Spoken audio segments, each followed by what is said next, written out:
Full disclosure, I am reading off of notes, so I'm gonna look up for the whole thing. I'm just saying. Throughout history, misconceptions about women's mental health have plagued. From as early as the second millennia BC, women's mental health disorders have been explained in ludicrous ways, like a wandering uterus or not enough sexual activity. Medical practices have relied on these outdated and incorrect ideas about women's hysteria up until the late 20th century. As historical documentation of women's mental health misconceptions was created, so was media documentation.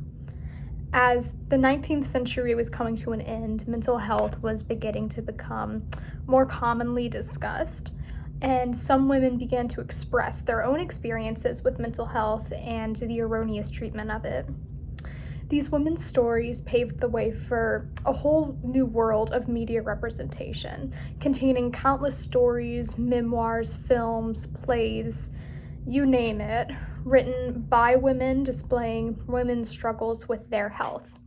And these stories have helped pave the way for women today to understand and express their own mental health issues, as well as providing representation of imperfect women.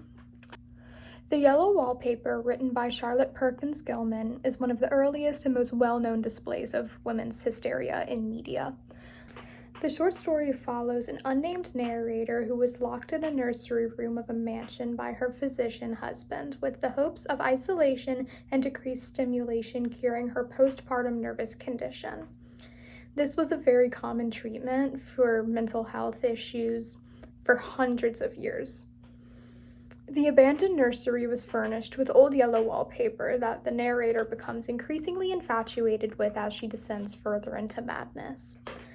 When she first enters the room, she describes the wallpaper as unsettling and ugly, but as time goes by, she grows more interested in the intricate designs of the paper, claiming that it is an uncertain pattern that changes with time.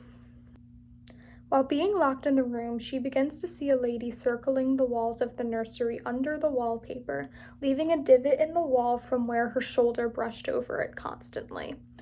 As her obsession with the wallpaper and the woman behind it grows, she's convinced that she must free the trapped woman, and in a fit of frenzy, she tears the wallpaper down. At the end of the story, her husband John finds the eerie image of the narrator hunched over, circling the room just as she described the trapped woman, expressing that she's finally freed the woman in the wallpaper. Charlotte's story is a critique of the treatment of women's hysteria at the time of its publishing. Through her writing, she explores ideas of suffocating patriarchal control over women and the consequences of denying women dominance over their own lives. As we see the narrator morph into the body of the trapped woman, we as readers are left to ponder the implications of her isolation, pushing her further into madness. Otessa Moshfegh's My Year of Rest and Relaxation depicts the life of another unnamed narrator about 100 years after the Yellow Wallpaper was written. The narrator has very desirable qualities, for example, large inheritances of money, physical attractiveness, a high education from Columbia, just a desirable life. However, is deeply dissatisfied with her life as she shows deep disconnect from her emotions and relationships. In an attempt to completely disassociate with life, she quits her job, automates her bill payments, cuts off contact with all people. She begins seeing an eccentric psychologist with very uneducated ideas about mental health, and tells the psychologist that she suffers from extreme insomnia in order to be prescribed dozens of different types of sedative medications. The narrator plans to put herself in a year-long self-inflicted isolation with hopes of spending as much time asleep as possible. Only leaving the house to get coffee from the nearby bodega and to see her psychiatrist, she spends her days asleep and watching movies on an old VHS player. Her rest is only disturbed by her best friend Riva, from which she shares a very sadomasochist relationship. As the months progress, she begins to deteriorate, dropping drastic amounts of weight and decreasing brain activity, gaining more prescriptions with each psychiatrist visit. As she increases her consumption of medications, she begins to spend the days on end unconscious, waking only to ingest handfuls of pills and to smoke a cigarette before falling asleep once again. As time progresses, she becomes increasingly disconnected from reality. She makes arrangements to be locked inside of her now emptied apartment with only a mattress, one change of clothes, and a weekly delivery of pizza. She rations her remaining narcotics to be taken on a schedule, which allows her to only be unconscious once a week for the remaining 3 months of the year of rest. The novel explores ideas of depression and a detachment from a world that only seems to bring suffering to those that inhabit it. At the end of her hibernation, she slowly enters back into reality, leaving the wonder to question whether she has gained the clarity she was seeking or if she has completed her journey into insanity. These two stories show striking similarities, both exploring the use of isolation as forms of treatment for hysteria. Despite taking place nearly 100 years apart from each other, the two unnamed women's lives seem to parallel each other while simultaneously opposing. In opposition, the narrator of The Yellow Wallpaper is forced into her insanity, while the narrator of My Year of Rest and Relaxation inflicts it upon herself, displaying the eerie thought that increased freedom in women's ability to treat mental health issues may have more negative implications than we would like to believe.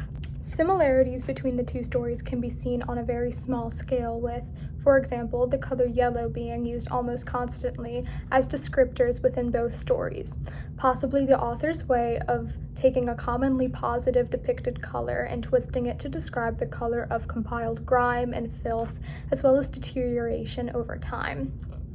We can also observe the patriarchal implications of both of these women's names remaining unknown, possibly depicting the author's opinions of women being categorized as mentally ill women by men throughout history. However, these ideas are not confirmed by the authors. They are merely ideas that the consumer begins to compile. You see where I'm going with this? These theories and deeper thoughts exhibit why the depictions of imperfect women's mental health through accessible media is so important. Women's mental health has been seen as a black hole of misleading information and indescribable feelings for thousands of years in history. Not so long ago, silencing of women by men has led to women not only being unable to express or understand their own mental health, but has also resulted in women grappling with their mental health and having no representation to look back on. The increasing number of stories displaying women struggling with their minds act as a mirror to other women, leading to more curiosity and understanding about themselves. The fact that women reading these stories are beginning to have deeper theories and thoughts about mental health or the author's implication shows that more thought is being put into women's mental health, which is the start of greater change. In the article that Charmin Gilman published explaining the implications behind The Yellow Wallpaper, she explains that the story is loosely based around an experience she had with a physician who treated her own depression with isolation. Deeply disturbed by the event, she wrote The Yellow Wallpaper in an attempt to spread awareness about the dangers of isolation. Gilman explains that while she sent the physician a copy of the story, years later he admitted that he had altered his practices because of her story. This altercation is a perfect small-scale example of the huge idea that the widespread growth of mental health awareness is ultimately what leads to changes in the study and treatment of women's mental health. Stories of women's mental health have become largely prevalent in today's most popular media. For example, Susanna Kayson's memoir, Girl Interrupted, received outstanding critical acclaim. The story beautifully follows Susanna's time in a women's mental health ward and depicts mental health issues like borderline personality disorder and sociopathic tendencies, which hadn't really been openly depicted largely in media yet. Kayson's story has helped thousands of women understand their own mental health issues.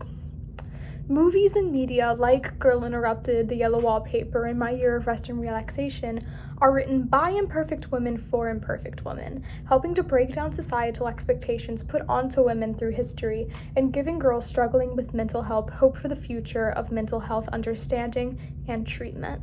These stories and the feedback they gain are really the driving cause of awareness, and awareness is what leads to change ultimately.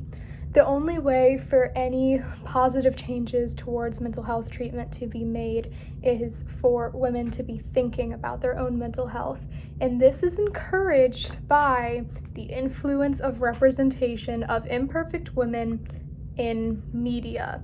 That's why these stories are so detrimental.